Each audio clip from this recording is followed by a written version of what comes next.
Shoutout ka mo, no? So, grabe ka. Grabe ka na talaga. Kuwang-kuha mo yung inis ko. Alam mo yung mga ganitong tao kasi, yung mga nakalock profile, yung walang ibang ginawa, kundi manira, mangbash. Ito yung mga tao na hindi mahal ng mga magulang nila. Ang kulang sa pagmamahal ba? Kung hindi na sobra to sa pagpanganak, nakulang sa araw o nahulog sa duyan. Alam mo, ikaw, kuha mo yung inis ko. Stop it. Kung kulang ka sa pagmamahal, huwag mo kaming idamay. Tingnan mo, nakalock profile ka nga, halata na may tinatakasan ka eh.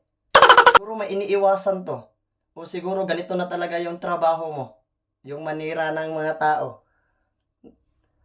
Para sabihin ko sa'yo, hindi hindi ako matatabla ng mga ganyan.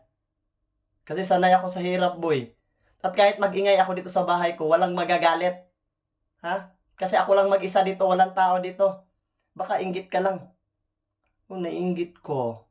Oy, kawawa ka naman, boy. Wala pa namang gamot yung inggit. Nakakamatay yan. Promise. Magbago ka na. Hindi pa huli ang lahat. Kung wala nagmamahal sa'yo, mahalin mo yung sarili mo. Kahit sarili mo na lang, mahalin mo na lang yung sarili mo. Kawawa ka naman, wala nagmamahal sa'yo, papansin ka. Inggitero.